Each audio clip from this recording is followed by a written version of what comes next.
Всем привет! Вы смотрите канал Хлам Знаний, а значит, пришло время узнать что-то новое и интересное.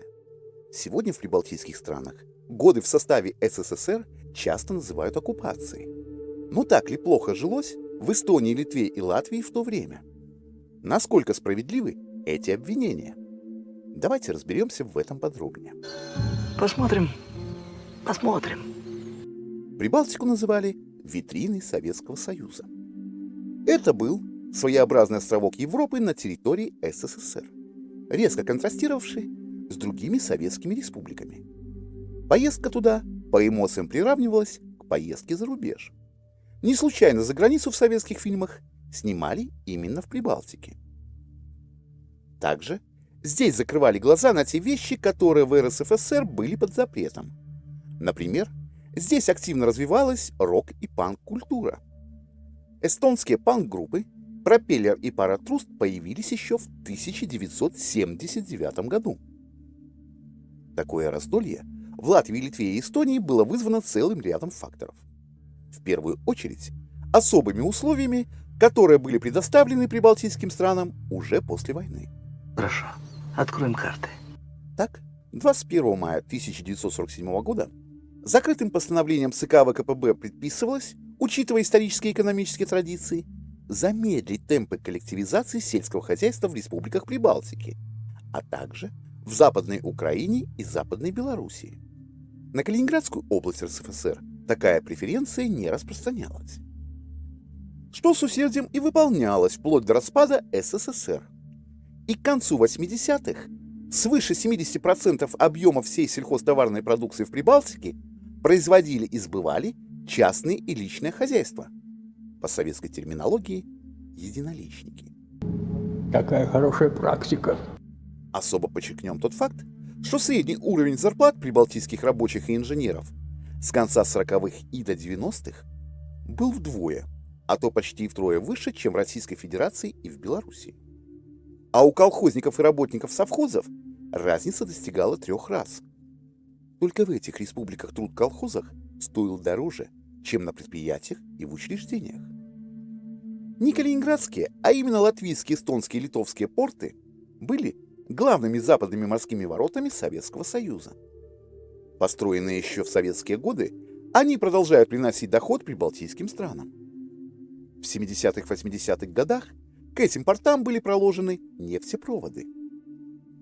Автомобильные дороги в Прибалтике тоже были на высоте. По качеству они занимали первое место в СССР. Второе место занимала Западная Украина, а третье – Закавказье. РСФСР был на 12-13 месте. Кстати, напишите в комментах, как теперь обстоят дела с дорогами в Эстонии, Литве и Латвии.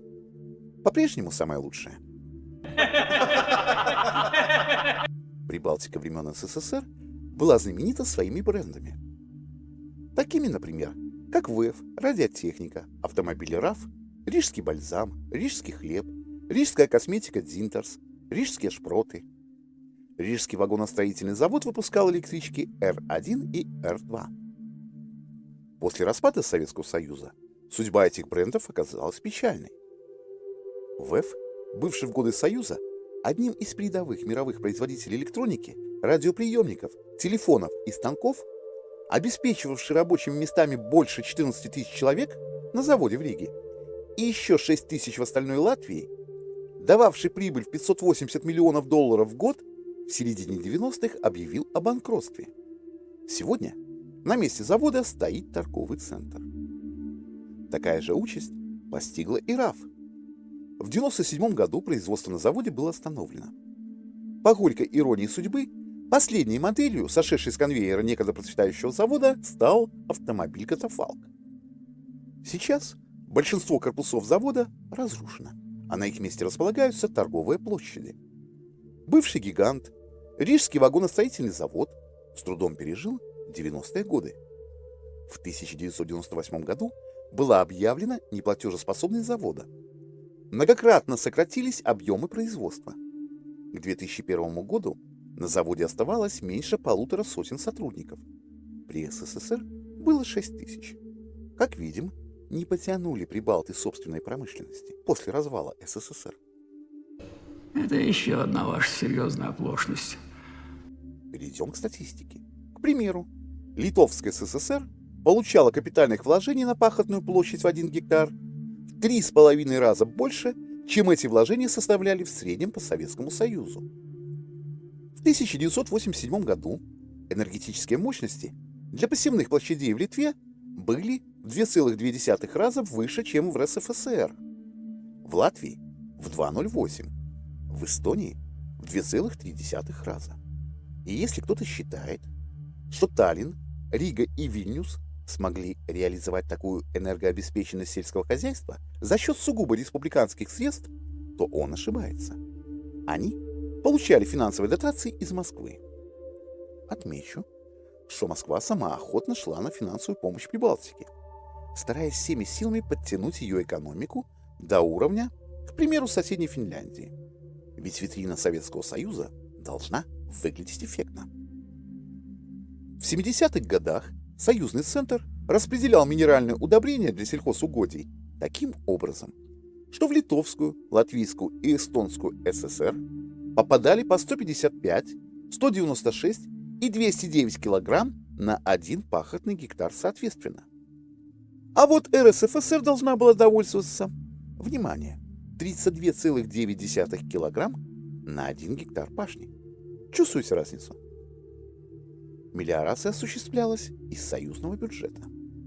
Сразу же после окончания Великой Отечественной войны она коснулась 80% сельскохозяйственных угодий Прибалтики. Общесоюзный показатель составлял лишь около 7%. Как говорится, и здесь почувствуйте разницу. Ой. Так, советские оккупанты и мелиораторы зверствовали, в кавычках, на территории Эстонии, Латвии и Литвы, превращая эти земли в образец плодородия во всей Восточной Европе. Львиная доля произведенных на прибалтийских сельхозпредприятиях товаров превращалась в товары для местного использования и в непременный дефицит на остальной территории Советского Союза. Ведь на витрине Союза и товары должны были выставляться соответствующие. В магазинах, к примеру, Воронежа или Южно-Сахалинска увидеть продовольственные товары с красочными прибалтийскими наклейками было настоящей удачей, и они считались дефицитом. Детям должны. Детям. Давайте обратимся к статистике потребления населением Латвийской, Литовской и Эстонской ССР мясной и молочной продукции. В 1988 году среднестатистические латыши, литовцы и эстонцы потребляли за год мяса и мясных продуктов 84, 85 и 90 килограмм соответственно, а в среднем по Советскому Союзу этот показатель составлял не более 64 килограмм. Потребление молока и молочной продукции. Литва – 438 килограмм на человека в год. Латвия – 471 килограмм на человека в год. Эстония – 481 килограмм на человека в год. Средний показатель для СССР – 341 килограмм на человека в год. При этом из государственного бюджета Советского Союза на ликвидацию закупочных и розничных цен для сельскохозяйственного сектора прибалтийских государств еще и выделялись многомиллионные по тем советским деньгам дотации. Получается, что за год среднестатистический советский человек съедал примерно на 20-25 килограмм мяса и выпивал на 100 литров молока и молочных продуктов меньше, чем среднестатистический прибалт. Странное поведение для угнетателей. Не находите?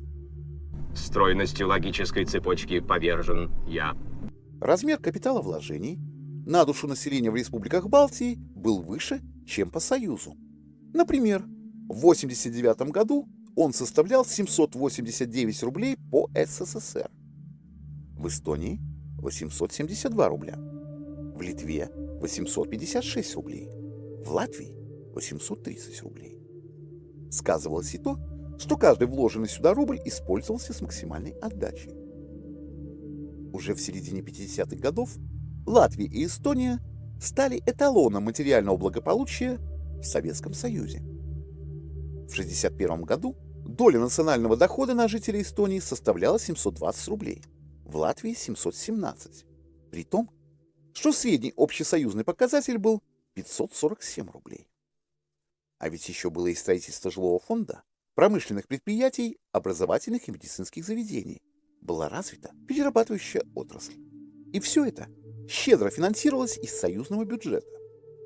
А как сейчас обстоят дела со строительством в Эстонии, Литве и Латвии? Напишите, всем будет интересно. Не говоря уже о том, что в советский период Литве была возвращена треть ее территории – Приморский регион с портом в Клайпеде, который с 1939 по 1944 год был оккупирован Германией. А еще Литва вновь обрела свою историческую столицу – Вильнюс и весь Вильнюсский край, которые находились под оккупацией Польши с 1919 года. Все последующие десятилетия прибалтийским республикам создавались условия наибольшего благоприятствования. Напомню, что в советское время в Литве, Латвии и Эстонии постоянно росло население. А вот розничные цены, тарифы на электроэнергию, транспорт, квартплата, другие расценки в прибалтийских республиках нередко были вдвое ниже, чем в РСФСР и Белоруссии. В общем, вот потому в целом и жила Прибалтика хорошо при СССР. А что теперь там творится, мы все и так видим и знаем. Не оценили прибалтийские ребята трогательной заботы о них. С вас лайк и подписка, а я пошел искать новый материал. Будьте здоровы!